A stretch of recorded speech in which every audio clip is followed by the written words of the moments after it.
We're joined now by Udengs Eradiri, who is the president of Ijaw Youth Council worldwide, as we continue our focus on preparations for the elections. Thank you for coming on today. Yeah, Happy New Year to you. And we've been talking about violence-free elections, and I'm sure you've also been monitoring developments. We'll come to that big comment much later, but what's your impression of the preparations so far? Well, so far so good. I think that if you look at it,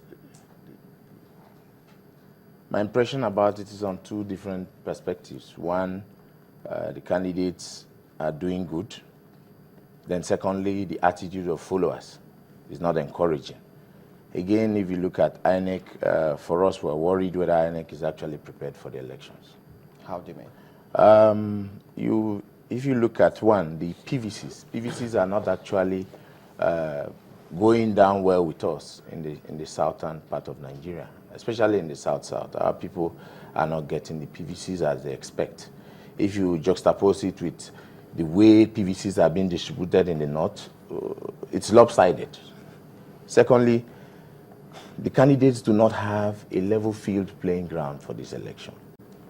And that's why you saw the meetings that were held in, the meeting that was held in Yenegua, and then the media painted a negative picture about it, people declaring war and all that. Okay, before we come to that, I mean, what is the lopsidedness about the distribution of the PVC? Well, if you look at the north, there are a lot of people who have gotten their PVCs. But in the south, a lot of our people have not been able to access it. They go to the INEC office and found out that their PVCs were not ready. And so when we looked at the statistics from other states in the Niger-Delta, we discovered that it is one-sided. The IYC's territory cut across Akwa Ibom, Rivers, Bayelsa, Delta, Ondo, and Edo states. Are you looking at the population? Because if you compare it with the population, that may not be maybe an exact way of comparison. Because if, say, the Northwest have, say, 12 million voters, and if 6 million or 12 million or even 8 million have come forward to collect their PVCs, and then if the South has maybe, say, 6, 7 million registered voters, and about 5 million or 3 or 4 have come up to collect it, is that the basis upon which you say it's lopsided? You know, it's not the issue of collection. Our people are very enlightened society. The southern part of Nigeria is a very enlightened society, and people know the power of the votes. And so a lot of people in the south have been yearning to get their PVCs. But the situation where you see reports that show that in the north, there are more people collecting their PVCs than the south, it's worrisome, because we are more enlightened in the south. We had raised this alarm before today, but I think the system seemed to not to look at the issues when we raise them. We had said that, first of all, it is when you bring these demographics of more people in the north than the south, we had questioned it before. It's also happening in the electioneering process. You know, that matter will have to go to the Census Commission, maybe when the next census happens, because at the moment they're going with the current figures. But about the statement that you say was misrepresented in the media, how so? Okay, well, first of all, I want to state that as Niger-Delta people, we are proud to have produced the best president that Nigeria has ever had, a president who have created records that a lot of presidents in this country are yearning to achieve.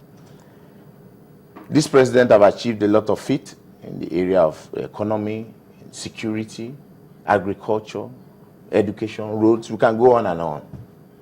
But as Niger-Delta people, we realize that we alone did not make the president. Other Nigerians came together to vote for this president. And so when certain things happen to the president, we as a people get worried. We saw that the president was being molested. His life had been threatened in other parts of this country. Molested? Yes. And how? When? A situation where the president goes to campaign and then they begin to throw stones at the president, begin to intimidate his supporters in other parts of the country.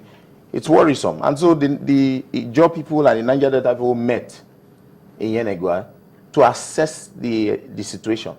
And in that meeting, we resolved, one, to condemn the attacks on the president.